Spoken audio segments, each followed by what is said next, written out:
Statement यहाँ पे question number 10 statement 1 osmosis involves movement of solvent molecules from its lower concentration to its higher concentration. Statement 2 solution having the same osmotic pressure are called isotonic solutions. यहाँ पे भी आपका answer आ जाएगा B, क्योंकि जो statement 1 है कि osmosis जो है वो आपका इन्वॉल्व करती है movement of solvent molecules from its lower concentration to its higher concentration, ये सही है. एंड आपका solution having same osmotic pressure are called isotonic solution, ये भी सही है.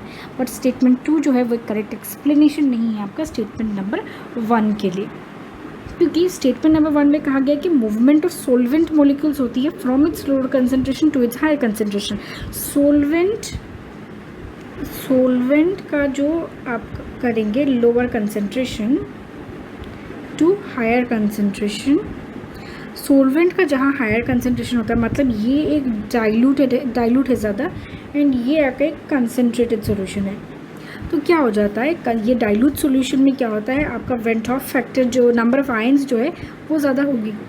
नंबर ऑफ़ आयंस जो है वो हमेशा ज़्यादा ही होती है, क्योंकि यहाँ पे डिसोसिएशन ज़्यादा होने की हमें संभावनाएं होती है. तो क्या होती है, इस वजह से यहाँ से सोलवेंट फ्रॉम इट्स लोअर सोल कंसनट्रेशन तो ये डाइल्यूट हो जाएगी. तो अब हम यहाँ पे कह सकते हैं कि तो यहाँ आपका कंसनट्रेटेड से डाइल्यूट सॉल्यूशन की ओर हमारा जो ये आप कह सकते हैं लोअर से हायर तक जा रही होगी कंसंट्रेशन, क्योंकि ये कंसंट्रेशन है, ये जो कंसंट्रेशन पे है हमारा जो आपका क्या कहते हैं ऑस्मोसिस प्रोसेस जो है ये डिपेंडेंट रहती है आपका एक कंसंट्रेटेड सॉल्यूशन से आपका सोलवेंट को डाइल्यूट सॉल्यूशन की ओर ही वो आप देख सकते हैं कि जो आपका कंसंट्रेटेड जो आपका सॉल्यूशन होता है उसमें आपकी लोअर कंसंट्रेशन ऑफ सॉल्वेंट होती है, इसीलिए वो वहाँ से आपकी डाइल्यूट सॉल्यूशन में तो यहाँ आखिर हम एक सोल्यूट पकड़ लेते हैं. फॉर एग्जांपल आप ले लीजिए कि शुगर है, तो यहाँ शुगर की जैसे कि कंसंट्रेशन जो है हायर है, यहाँ पे आपका शुगर की कंसंट्रेशन हायर है एंड यहाँ शुगर की कंसंट्रेशन लोअर है.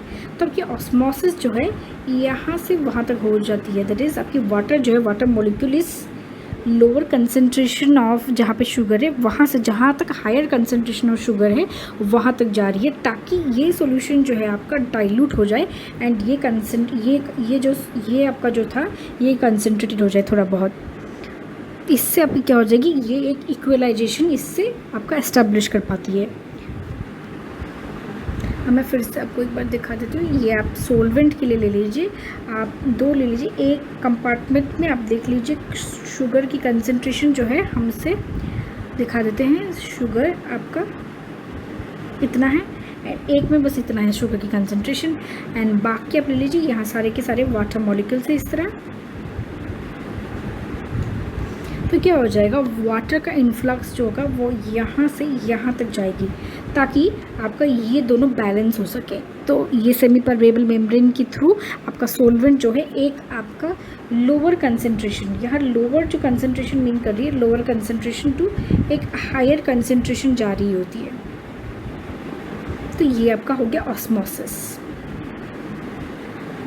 एंड इसीलिए हम यहाँ कह रहे थे कि आपका जो करेक्ट ऑप्शन है आंसर नंबर बी है, क्योंकि ये स्टेटमेंट भी सही है. एंड आपका स्टेटमेंट नंबर 2 कि दोनों का सेम ऑस्मोटिक प्रेशर हो तो वो उसे आइसोटोनिक सॉल्यूशन कहते हैं, वो भी सही है. गलत है तो बस ये कि ये आपका जो स्टेटमेंट नंबर 2 है वो सही रीज़न नहीं है आपका फॉर स्टेटमेंट नंबर 1.